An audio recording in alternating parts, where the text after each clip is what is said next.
5절부터 10절까지의 내용입니다. 자, 먼저 요한일서를 여러분들이 볼 때에 항상 밑바탕에 두어야 되는 것은 뭐냐 하면은 교회를 어지럽히는 영지주의입니다. 그러니까 교회 안에 영지주의자들이 들어와 가지고 교회를 어지럽히는 거예요. 그때 당시에는 교회를 어지럽히는 큰 두 개의 산이 있는데 하나는 유대주의적 율법주의고 하나는 영지주의입니다. 근데 영지주의는 철학의 산물이에요.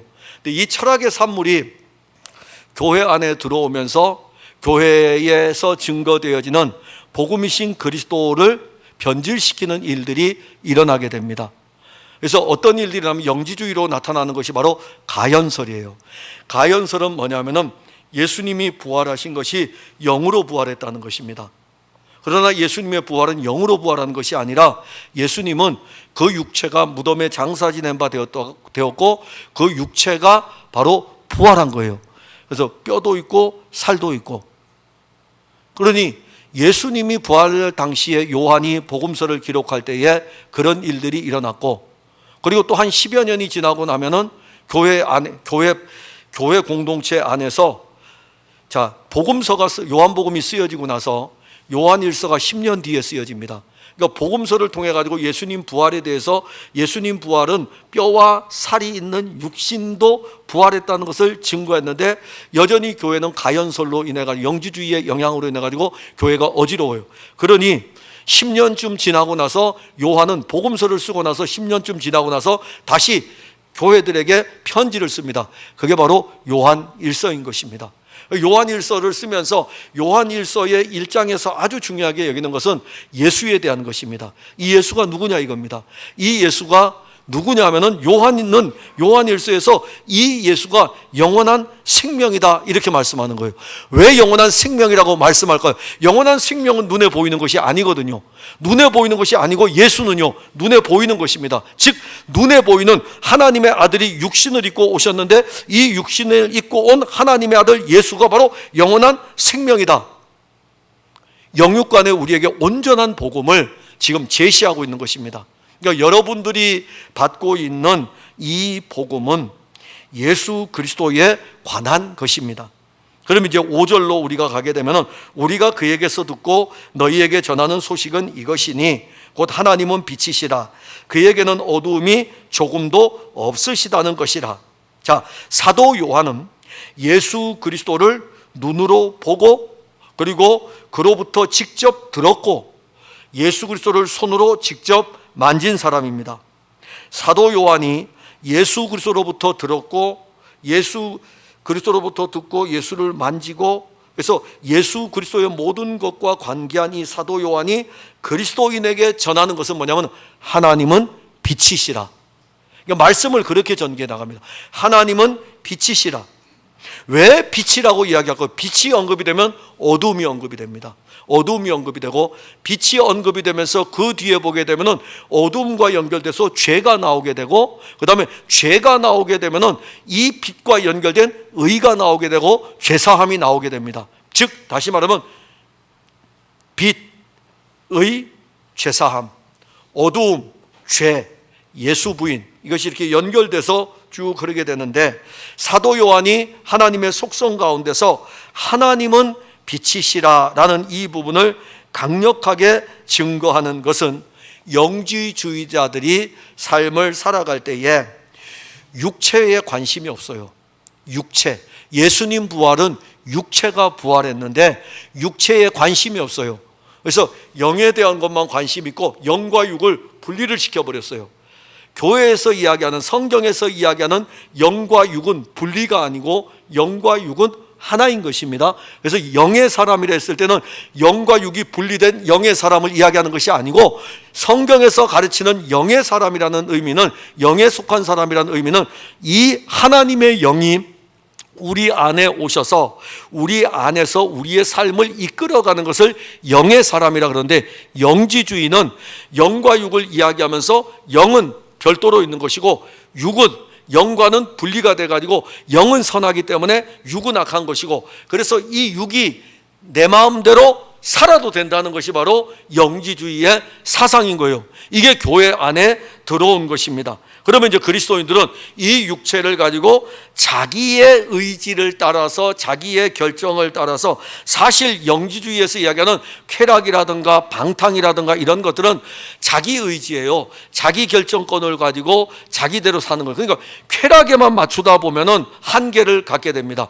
영지주의의 가장 문제점은 유대주의하고 연결이 되는데, 유대주의는요 율법을 내가 지키는 것을 이야기해요. 영지주의는요 이 육체를 내가 내 마음대로 결정해서 살아갈 수 있고, 내가 원하는 내 기쁨을 위해서 내 몸을 내가 쓸 수 있다는 그런 사고인 것입니다. 그런데 문제는 이 영지주의는 그게 죄인 줄 알지 못해요. 왜 그럴까요? 영만 선하기 때문에. 육은 괜찮은 거예요. 육은 내 마음대로 살아도 되기 때문에, 영이 선한 것이기 때문에, 이걸 분리를 시켜놨기 때문에 내 마음대로 살아도 이 영이 선하기 때문에 육이 그렇게 살아가도 자기가 그것이 죄인 줄을 알지 못하는 것입니다. 그 부분에 대해서 언급을 하면서 사도 요한은 그리스도인의 삶과 대조적으로 하나님은 빛이시고 그에게는 어두움이 조금도 없음을 알려주고 있습니다. 그래서 어두움에 살아가는 그리스도인들의 삶이 그릇된 삶, 즉 영지주의의 영향을 받아가지고 교회는 다니는데 영지주의의 영향을 받았으니까는 그게 맞는 것 같으니까는 그렇게 살아가는 그리스도인들에게 이것은 어두움의 삶이라는 것을 알려주는 것입니다. 6절에 보면 만일 우리가 하나님과 사귐이 있다 하고 어두움에 행하면 거짓말을 하고 진리를 행하지 아니함이거니와, 요한일서 1장 3절에 보면 우리가 보고 들은 바를 너희에게도 전함은 너희로 우리와 사귐이 있게 하려 함이니 우리의 사귐은 아버지와 그의 아들 예수 그리스도와 더불어 누림이라. 요한은 그가 쓴 복음서에서 그 안에 생명이 있었고, 요한복음 1장 4절에 그 안에 생명이 있었으니 이 생명은 사람들의 빛이라. 즉 하나님은 빛이시라. 빛이신 그 하나님이 육신을 입고 이 땅에 오신 것입니다. 빛이신 하나님이 육신을 입고 왔는데 그분이 가진 것은 생명이고 이 생명 안에 빛이 있다라고 요한복음 1장에서 시작하면서 그 부분을 언급을 합니다. 자, 하나님은 빛이셔요. 그런데 이 빛은 누구도 가까이 갈 수가 없습니다. 왜 그러냐면은 죄인은 어두움에 있기 때문에, 어두움에 있기 때문에 하나님은 빛이신데 인간은 죄인이기 때문에 하나님께로 가까이 갈 수 없습니다. 그런데 이 빛이 육신을 입고 우리에게로 오신 거예요. 이 빛을 주기 위해서 우리에게 오신 겁니다.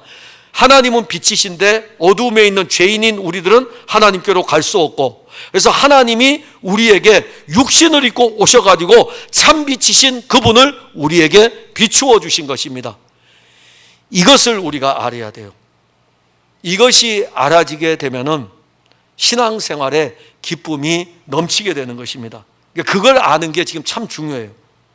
그래서 오늘 요한일서 1장 6절에서 하나님은 가까이 하지 못할 빛에 거하시는데 어둠에 있는 죄인이 그 빛에 참여하는 것은 그리스도가 오심으로 말미암은 것이고, 오셨어요.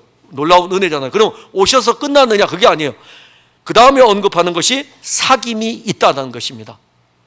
하나님이 빛이신데 하나님의 아들이 육신을 입고 이 땅에 와서 우리에게 오신 것은 죄인인 우리와 사귄다는 거예요. 죄인인 우리와 교제를 한다는 것입니다.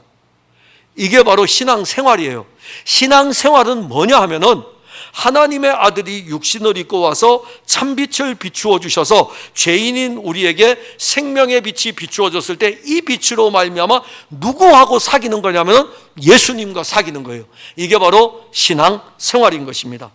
하나님과 사귐이 있다는 것은 하나님의 아들이 생명의 빛이고 그 빛이 우리에게 비춰짐으로 있는 것입니다. 그리고 사귐은 빛과의 사귐이고 빛이 옴으로 말미암아 요한복음 1장에서는 어두움이 물러갔다. 그런데 오늘 본문 6절에 보면 어두움에 행하면, 자, 요한복음 1장에서는 빛이 옴으로 말미암아 어두움이 물러갔다 그랬어요. 그러면 그 빛이 와서 우리에게 있으면은 어두움이 물러갔는데, 요한 1서에서는 우리가 여전히 어두움 가운데 행하면 이렇게 말씀하고 있어요. 빛이 왔지만은, 그래서 이제 이 부분을 우리가 풀어가려면은 예수를 믿는 믿음을 가지고 있는 우리들이 참빛이신 예수의 빛을 받았어요. 그래서 예수를 믿는 거예요. 믿지만은 우리가 옛 본성이 있잖아요. 타고난 본성이 있잖아요. 타고난 이 본성이 누구와 사귀기를 좋아합니까? 타고난 본성이 예수님과 사귀기 좋아하면 얼마나 좋겠습니까? 많은 타고난 본성은 예수님과 사귀기를 별로 안 좋아해요. 그래서 여러분들이 오늘 찬양을 불렀잖아요. 그죠? 찬양을 불렀는데 제가 우리 이 에베네셀 공동체에서 어르신들하고 예배를 드릴 때에 금요일 날 되면 구역 예배를 드리거든요. 그럼 구역 예배를 드릴 때에 헌금을 드릴 때에 딱 하나만 불러요. 내게 있는 모든 것을 아낌없이 바치네, 이 찬송을 불러요. 한 15년 전부터, 아니 하여튼 처음부터 꽤 오래됐어요. 근데 그걸 부르는데 어르신들이 한 사람도 따라 부르질 못해요. 요즘은 가서 이렇게 부르면 어르신들이 그냥 흥얼흥얼 같이 따라 불러요. 왜냐면 그 찬송만 불렀으니까. 헌금 드릴 때는 그 찬송만 불렀으니까는. 그러니까 오늘 이성광 집사님이 앞에서 멘트한 것이 이해가 돼요. 지금은 이 찬송을 알지 못하지만은 계속 부르다 보면은 이게 익숙해지게 되고 가사가 이제는 우리에게 오게 되면은 눈을 감고도 이제는 찬송을 부를 수 있게 되는. 근데 어르신들이 그러더라고요. 근데 그 어르신들한테요, 이 71장 찬송을 보지 않고 부르는데 10년 이상의 시간이 걸렸는데 그 어르신들 트로트는 얼마나 잘 부르는지 아세요? 자기들이 예전에 불렀던 트로트는요, 음악만 흘러나오도 불러요. 그러니까 우리 원래 옛 본성은 하나님 찬양하는 거 별로 안 좋아해요. 하나님 찬양하는 거 안 좋아하고 기도하는 거 안 좋아하고 성경 읽는 거 원래 우리 본성 자체는 안 좋아하게 돼 있어요. 그런데 빛이 우리에게 비추어졌다고요. 빛이 비춰지니까 기도하는 것을 좋아하고 찬송 부르는 것을 좋아하고 말씀을 가까이 하게 되고. 근데 이 본성, 옛 본성이 그대로 남아있거든요. 그 옛 본성이 남아있는데 찬송하고 기도하고 말씀 보면서도 살아가는 삶의 모습을 보게 되면 또 트로트가 나오면 트로트에 또 흥얼흥얼 따라가고, 이게 어둠에 행하는 거예요. 쉽게 말하면. 그러니까 두 본성이 있는 것입니다. 그리스도의 본성이 있고 아담의 옛 본성, 이 두 본성이 우리 안에 지금 있는 거예요. 이 두 본성이 우리 안에서 영적 싸움을 하는 것입니다. 근데 생명의 본성이신 그리스도의 본성이 우리 안에서 빛이시기 때문에 어두움을 계속해서 몰아내는 것이죠. 그다음 우리는 이걸 아셔야 돼요. 어두움에 여전히 행할 수 있는 연약한 존재라는 것을 알아야 됩니다. 바울은 다메섹 도상에서 눈이 멀 정도로 강력한 빛을 받았습니다. 그게 바로 예수의 빛이에요. 눈이 멀 정도로 강력한 빛을 받았습니다. 부활하신 예수님이 찾아오신 것입니다. 그런데 이 바울이 이 빛을 받고 난 이후에 그의 삶이 어떻게 바뀌냐면은 오직 내 안에 그리스도께서 사시는 것이라. 부활하신 그 빛이 내 안에 비추어지니까는 나는 빛으로 사는 삶이다. 즉 내 안에 그리스도께서 사신다는 것은 그 빛이 내 안에서 사시는 것이고 그 빛이 나를 비추는 것을 이야기하는 것입니다. 그리스도인이 참빛을 받았음에도 불구하고 여전히 아담의 옛 본성을 따라 자기의 의지와 자기의 생각과 자기의 감정과 자기의 중심으로 사는 모든 삶은 어두움의 삶인 것입니다. 요한은 이러한 삶이 교회 안에서 일어나고 있는 것은 영지주의의 영향인 것으로 보고 있는 거예요. 왜? 그렇게 살아도 영만 선하면 되니까, 영에 대한 것이니까. 그런데 기독교는 영과 육이 결코 분리되는 게 아닙니다. 오늘 사는 우리들은 주의 영이 우리 안에서, 주의 영이 제 안에 있는 거예요. 그래서 분리가 안 되는 것입니다. 분리가 안 되고 주의 영이, 성령이 제 안에 있는 거예요. 여러분들 안에 있는 것입니다. 근데 영지주의가 딱 분리시켜버리는 거죠. 이러한 사상이 교회에 침투하여서 그리스도인들이 옛 본성을 따라 살아가는 이 삶에 영향을 끼칩니다. 그러면 이제 교회는 어떻게 될까요? 주의 영의 인도함을 따라 사는 삶보다는 육으로 사는 삶, 옛날 자기의 방식과 자기의 의지와 자기의 감정을 따라서 사는 삶이 그리스도인의 삶으로 생각하는 것입니다. 오늘 본문에서는 진리 안에서 행하지 않는 삶은 그리스도가 이루신 일을 믿음으로 살지 않는 삶이라는 것을 분명하게 보여줍니다. 많은 그리스도인들이 그리스도가 이루신 이 일들을 세속적인 철학에 접목을 시킵니다. 정말 이거는 그리스도에게서 멀어지는 위험성입니다. 여러분들이 예수 그리스도가 이루신 이 일들을 세상의 것들로 접목을 시켜버리면은 이것은 혼합주의가 되게 되고 그리스도에게서 멀어집니다. 그러니까 오늘날 왜 교회를 다니는 교인들이 예수 그리스도에 대해서 그리스도가 풍성한 이 말씀이 풀어지는 것보다는 세상 이야기를 접목시켜서 하는 것을 좋아하냐면은 이미 혼합주의에 물들어 있기 때문에 그러한 것입니다. 그리고 7절에 보면은 그가 빛 가운데 계신 것 같이 우리도 빛 가운데 행하면 우리가 서로 사귐이 있고 그 아들 예수의 피가 우리를 모든 죄에서 깨끗하게 하실 것이요 하나님의 아들은 빛이고 그분은 빛인데 그 빛의 찬란함이 엄청나기 때문에 그분은 빛 자체이신데 이 빛의 찬란함이 엄청나기 때문에 빛 가운데 계시다 이렇게 말씀하는 거예요. 빛 가운데 그분 자체가 빛이에요. 이 빛이 얼마나 크고 얼마나 광대한지 이 빛이 어떠한 것인지 알려줄 때에 빛 가운데 계시다 이렇게 말씀하는데, 그럼 그리스도인은요 그 빛 가운데 계신 그분으로부터 그 빛을 받은 성도입니다. 그 빛을 받았기 때문에 그 빛이 우리의 삶을 이끌어갑니다. 그러면 그 빛을 받은 성도가 그 빛에 이끌려 살아갈 때에는 그 빛으로 말미암아 서로 사귐이 있는 것입니다. 서로 교제가 있는 거예요. 즉 다시 말한다면 예수 그리스도의 빛이 비추어지고 예수 그리스도의 빛으로 말미암아 그 생명을 가지고 있는 사람은 그 빛을 가지고 함께 교제를 하는 거예요. 그 빛을 가지고 이야기를 하고 그 빛을 가지고 함께 나누는 것입니다. 이게 이제 요한이 사실 이 글은 어디서 쓰고 있냐면 요한이 에베소 교회 요한의 말년이 어디였냐면은 요한이 밤모섬에 유배를 갈 때는 요한계시록을 썼고 요한일서 2서 3서는 어디서 썼냐면은 에베소 교회에서 썼어요. 그의 마지막 사역지 그러니까 그의 말년을 보낸 장소가 에베소였습니다. 그러면 에베소 교회에서 그가 에베소 교회 성도들에게 우리의 사귐은 빛이신 그리스도로의 사귐이다. 그러니까 풍성한 교회 성도들은요 여러 다양한 일들이 일어납니다. 육신을 입고 살아가는데 어떤 일들이 없겠습니까? 그리고 어떤 말들을 하지 않겠습니까? 그러나 빛의 비침을 받은 사람은 그 빛으로 사귀는 것입니다. 그 빛으로 교제를 하는 거예요. 그 빛은 바로 예수 그리스도이고 예수 그리스도로 서로 교제하는 것입니다. 이것은 서로 교제함으로 말미암아 그 빛을 더욱 환하게 비추게 되는 것이죠. 제가 여러분들에게 그리스도의 빛을 알려주고 비추고 있고 여러분들이 저에게 그리스도의 빛을 비추어주고 있을 때에 그 빛이 서로 교통하는 것입니다. 우리 교회에 집사님 아들이 있어요. 여러분들 이제 이야기하면 누군지 퀴즈입니다. 맞춰보세요. 오늘도 제가 이 꼬맹이를 탁 붙잡고 그랬어요.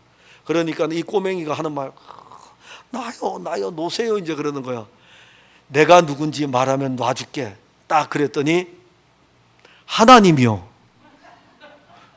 그래가지고, 그래서 놔줬어요.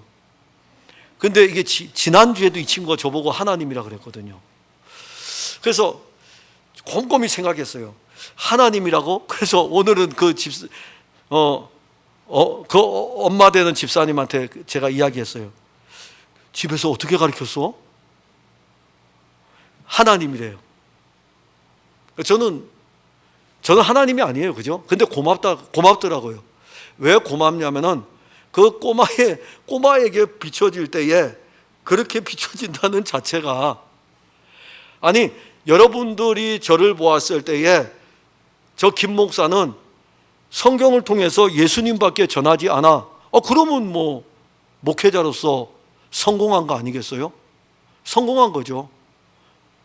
왜냐하면 제가 여러분들에게 그리스도의 빛을 비추어주고 여러분들은 여러분들이 가진 그리스도의 빛을 저에게 비추어주면 이게 바로 서로에게 사귐이 있는 것입니다. 이게 건강한 교회예요.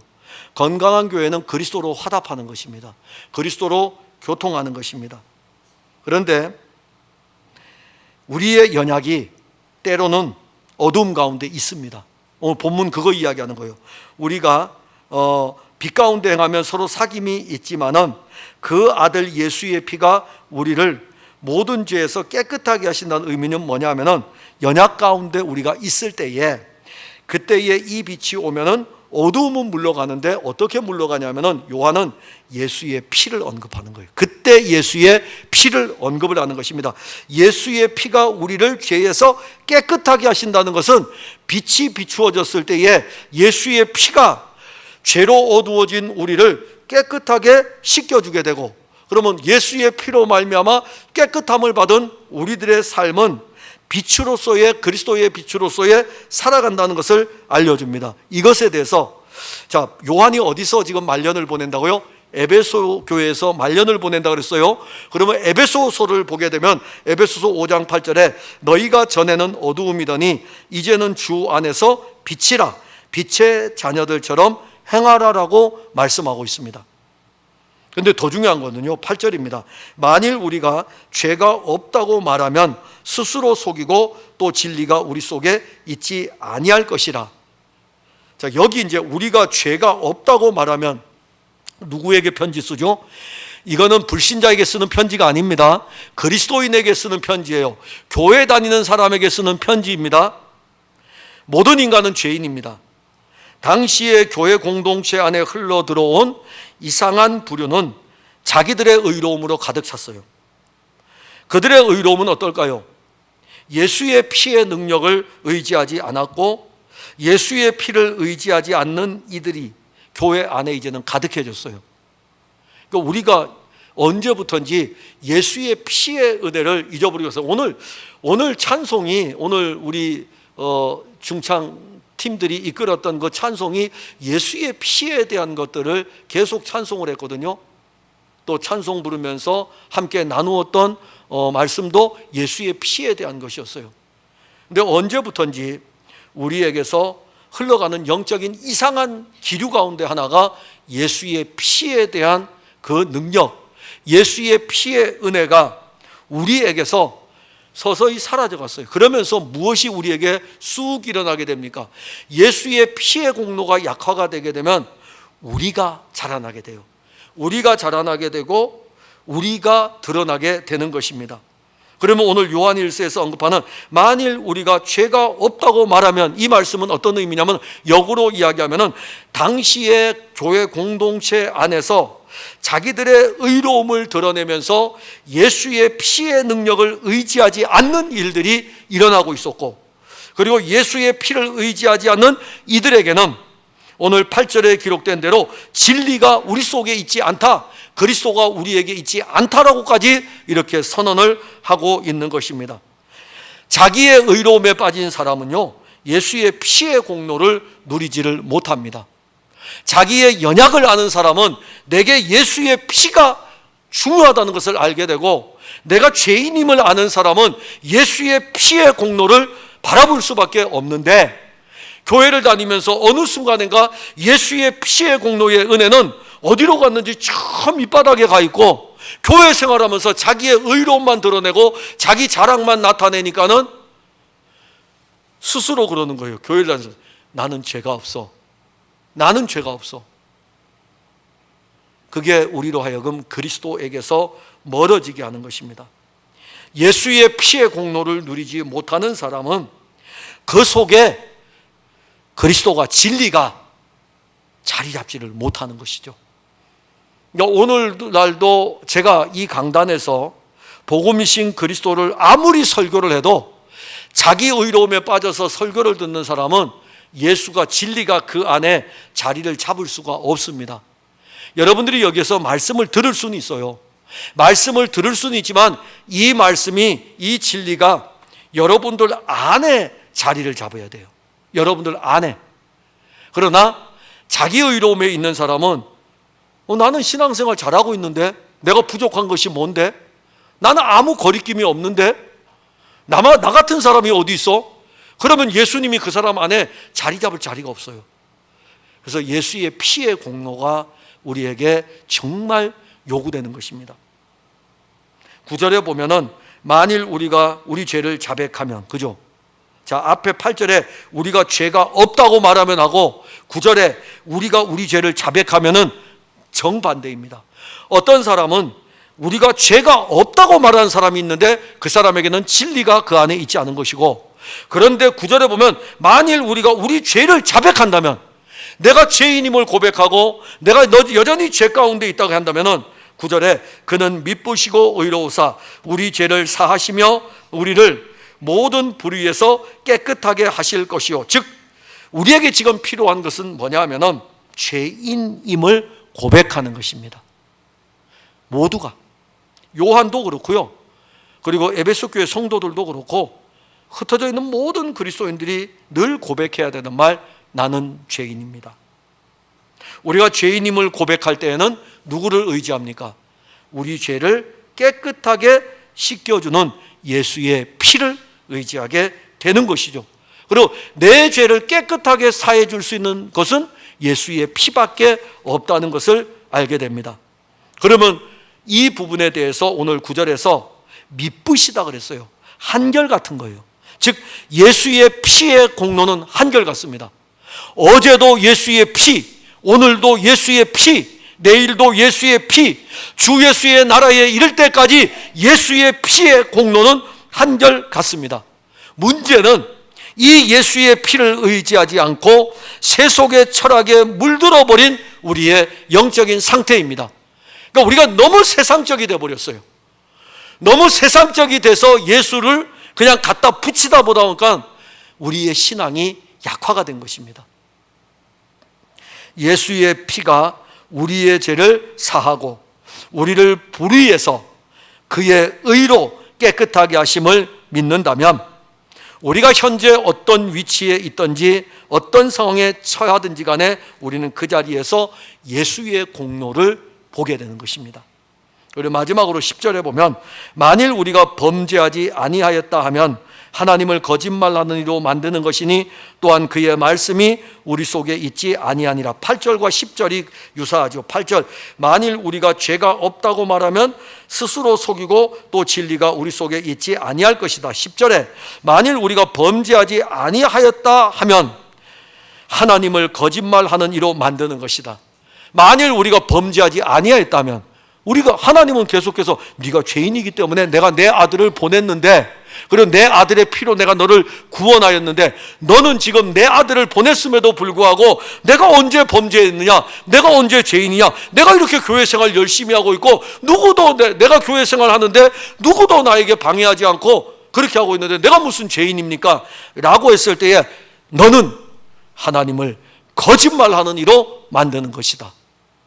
또한 하나님을 거짓말하는 이로 만들 뿐만이 아니라 그 말씀이 우리 속에 있지 않다고 말씀합니다.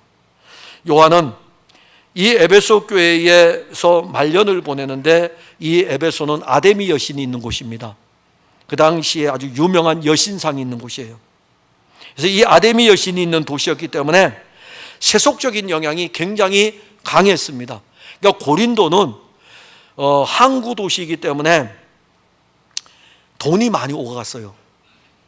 근데 이 에베소는 아데미 여신상이 있어서 세속적인 영향이 인간의 지혜와 인간의 지식과 인간의 지혜와 지식으로 만든 끝없는 신화들, 이런 것들이 에베소 교회는 굉장히 강력하게 역사했습니다. 거기에서 바울이 3차 전도 때 3년 동안을 있으면서 양떼 복음을 전하고 교회를 세웠어요. 그래서 바울이 얼마나 이 교회 때문에 힘들었냐면은 눈물로 그들을 양육을 했습니다. 그리고 바울은 이제 선교지에서 떠나서, 그리고 예루살렘 선교지에서 이제 떠나게 되고 예루살렘에 왔다가 그리고 로마로 가고, 이런 과정을 거쳐서 순교를 합니다. 그때가 AD 66년, 67년경이에요. 그리고 요한 일서가 쓸 때가 AD 95년경, 그러니까 약 30년의 시간이 지난 다음에 에베소 교회를 세웠던 바울이 사역했던 그 교회에 요한이 와 있는 거예요. 요한이 머물면서 광경을 보면서 이야기하기를, 참 이 에베소 교회가 어떠한가를 보여줄 때, 그러면 에베소 교회가 바울이 3년 목회했고 그 다음에 요한이 말년을 에베소 교회에서 보내니까는 에베소 교회 전체가 복음화됐다고 생각합니까? 아닙니다. 그때도 여전히 에베소 교회는 아주 작은 교회에 불과했어요. 이 작은 교회에 불과했지만은 차라리 교회가 대형 교회라 그러면은 세속의 물결 앞에 교인들이 넘어지는 것에 대해서 우리가 어떻게 그 대형 교회가 세상을 못 이겨 이렇게 할 수 있지만은 아주 작은 교회예요. 근데 이 작은 교회가 아데미 여신이 진을 치고 있는 이 에베소의 세속 사상하고 어떻게 이길 수 있겠습니까? 그런데 이길 수 있기 때문에 이 편지를 쓰는 거예요. 이길 수 있기 때문에. 그리스도의 피가 있기 때문에. 그리스도의 피는 두세 사람이 모인 곳에 내가 그들과 함께하는 것입니다. 두세 사람이 있어도 그리스도의 피의 능력이 있으면 교회는 생명이 있는 거예요. 근데 그 피의 능력이 점점점 교회의 약화를 초래합니다. 예수의 피가 죄사함의 은혜라면 그리스도인은 자신의 연약함을 알고 자신이 죄인임을 알고 우리 신앙생활의 연수와 우리가 어떤 직분을 가지고 있는 이것과 상관없이 나는 죄인입니다. 나는 죄인입니다. 이걸 알아야 돼요. 당시에 그리스도인들이 영지주의로부터 받은 영향은 어떤 거냐면 우리가 신앙생활 잘하고 있다라고 하는 영지주의가 육은 악한 거니까 육에 대해서 자기 육신을 의지해서 살아가는 이것을 그냥 당연하게 여기겠죠. 그러면 나는 신앙생활 잘하고 있겠다. 이런 사람에게 이 예수의 피가 어떻게 일하겠습니까? 그 부분을 언급을 하는 거예요. 이 당시에 이 그리스도인들이 영지주의의 영향을 받아서 어떤 영적 우월주의에 빠져 있었습니다. 그러니까 목사가 제일 조심해야 될 것은 교인들보다 영적 우월주의에 있다는 거. 그러니까 우리 교회 장로님들, 권사님들, 안수집사님들이 정말 주의해야 될 것은 내가 평신도보다 영적으로 우월하다라는 생각을 가지는 순간 나는 이미 어두움에 있는 자들입니다. 우리는 누구보다도 우월함이 없고 오히려 주일학교 아이가 우리보다 영적으로 우월할 수도 있어요. 오늘 우리 주일학교 친구가 헌금 봉투를 가지고 이렇게 꽂고 있더라고요. 그래서 내가 그 친구를 이렇게 안으면서 그랬어요. 신학생은 이거부터 시작하는 거야. 그랬더니 아니거든요. 또 그러는 거예요. 아니, 주일학교 아이가 헌금 봉투를 꽂고 있다고요. 헌금 봉투를. 근데 저는 부정적으로 본 것이 아니라 그냥 기쁘게 봤어요. 우리 권사님이 꽂고 있을 때 옆에서 이렇게 같이 꽂고 있었으니까. 근데 그 아이를 안면서 신학생은 이거부터 하는 거야. 그러니까 아니거든요. 얼마나 아름답습니까? 어른이 하는 것을 보면서 자기도 그런 것을 하려는 거. 우리 그런 하나하나를 볼 때마다 그 아이에게는 아직 예수의 피의 은혜는 아직 잘 모르죠. 근데 저는 목사로 또 교회에서 장로로 권사로 안수집사로 예수의 피의 은혜를 입은 사람들이잖아요. 근데 그 피의 은혜가 우리가 교회를 다닌 연수라든가 이런 걸 해서 영적 우월주의가 우리에게 있는 어떤 것을 가지고 나온다면 그건 영적으로 심각한 것이에요. 우리에게 있는 영적 우월은 다른 거 없어요. 예수 피예요. 예수 피. 예수 피가 우리를 영적으로 하여금 강하게 하고 예수 피가 우리로 하여금 힘있게 하고 예수 피가 우리로 하여금 흥분되게 하는 것입니다. 자, 그러면 오늘 요한은 이야기합니다. 우리가 범죄하지 아니하였다 하면, 즉 이것은 뭐냐 하면은 많은 그리스도인들이 요즘 모이게 되면 자기들 스스로 범죄하지 않았다고 이야기합니다. 다 자기들이 옳다고 이야기해요. 범죄하지 아니했다고 이야기를 합니다. 그리고 자주 그들이 회자하는 것은 자기의 육체로 이룬 모든 것들에 대해서 자기 의로 가득하고, 그러다 보니까 예수 피의 공로가 점점점 멀어져 갑니다. 이것은 자기의 신앙을 생명 없는 껍데기로 만들 뿐입니다. 우리가 범죄하지 아니하였다고 한다면 하나님을 거짓말하는 자로 만드는 것이라고 말씀하고 있습니다. 즉 하나님께서 그의 아들 예수를 주시고 예수의 피로 우리의 죄를 사하여 주신 것이 전부가 거짓이 되잖아요. 우리가 죄가 없다 그러면 예수님을 주신 것이, 그리고 예수의 피로 깨끗하게 했다는 것이 다 거짓말 아닙니까? 우리가 죄가 없다고 한다면. 그뿐 아닙니다. 자기가 죄인임을 알지 못하고 예수의 피의 공로를 누리지 못하면 그 사람에게는 오늘 10절 끝에 그의 말씀이 우리 속에 있지 아니하니라. 예수의 말씀이 그 안에 있을 수가 없습니다. 그러면 예수의 말씀이 없는 사람을 복음서에서 그냥 대표적으로 바리새인을 여러분들이 보면 돼요. 바리새인들은 예수님의 말씀을 들었어요. 근데 예수님의 말씀을 들었는데 예수님의 말씀이 그들에게 없으니까 예수님이 전하는 이 말씀을 늘 대적하는 거예요. 자기들의 뭘로 대적합니까? 자기들의 종교로. 자기들이 오랫동안 유대 종교에 머물러 있었으니까는 이 유대 종교의 관점에서 예수님이 설교할 때마다 예수님을 향해서 대적하는 거예요. 이 말씀이 그 사람 안에 자리를 잡지 못하는 것입니다. 만일 오늘날도 여러분들이 예수의 말씀을 들을 때에 이 예수의 말씀이 자리를 잡지 못하고 우리 김 목사 설교 잘하나 안 하나, 저 말씀이 어떤가 이렇게 하면서 자기가 판단하여 듣는 사람은 전하여지는 말씀이 그 사람 속에 자리를 잡을 수가 없습니다. 그게 바로 그의 말씀이 우리 속에 있지 아니하니라. 그러니까 하나님을 거짓말하는 자로 만드는 것도 문제고, 말씀이신 그리스도, 그분이 생명이시고 그분이 빛이신데 그 말씀이 우리 속에 있지 아니할 때에 그 말씀이 생명으로 역사할 수 없으며 그 말씀이 우리에게 빛을 비출 수 없기 때문에 자꾸 자기가 드러날 수밖에 없는 것입니다. 우리도 이와 같을 수 있음을 영적으로 늘 경계해야 되고, 언제든지 우리도 바리새인화 될 수 있다는 것을 알아야 됩니다.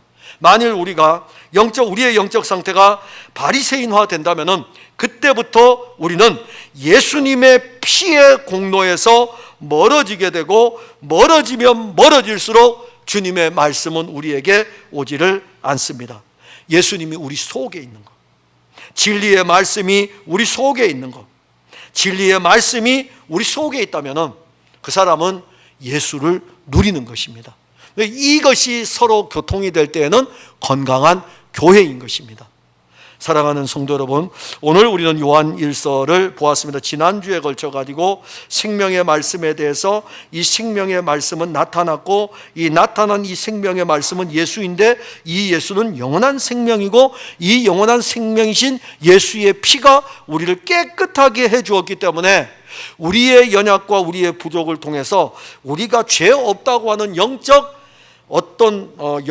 어떤 우리 스스로의 타락하면서 자기 자신을 잘 살펴보고 나를 깨끗하게 하실 이는 예수 피밖에 없다.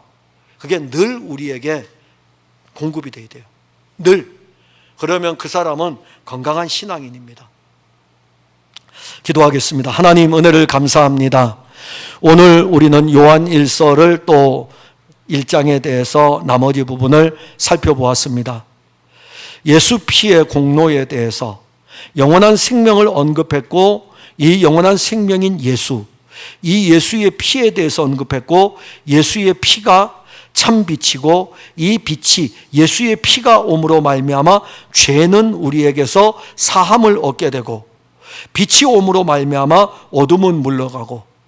그런데 요한 1서를 기록할 그때 당시에 교회 안에는 어느덧 세속의 철학이 들어와 자리를 잡으면서 이 철학의 자기 이성의 사고를 따라 기독교를 이해하고 해석하는 세력들이 교회를 어지럽히고 있었습니다. 오늘날도 주의 영의 인도함을 따라 하나님의 말씀을 듣고 하나님의 말씀을 보지 아니하고 자기 이성의 사고로 이 말씀을 파헤치고 끌고 가면서 나는 신앙생활을 잘 하고 있다는 영적 착각에 빠져 있는 우리에게 오늘 이 말씀을 주셨고, 그래서 우리는 오늘 고백합니다. 예수의 피밖에 없다는 것을 고백하고, 주의 피가 우리의 능력이고 주의 피가 우리를 죄에서 깨끗하게 하고 주의 피로 말미암아 그가 우리 안에 계심을 알게 하셨으니 이 은혜를 성도들이 누리고 함께 교통하면서 부요함에 이르도록 이끌어 주옵소서. 예수님 이름으로 기도하옵나이다. 아멘.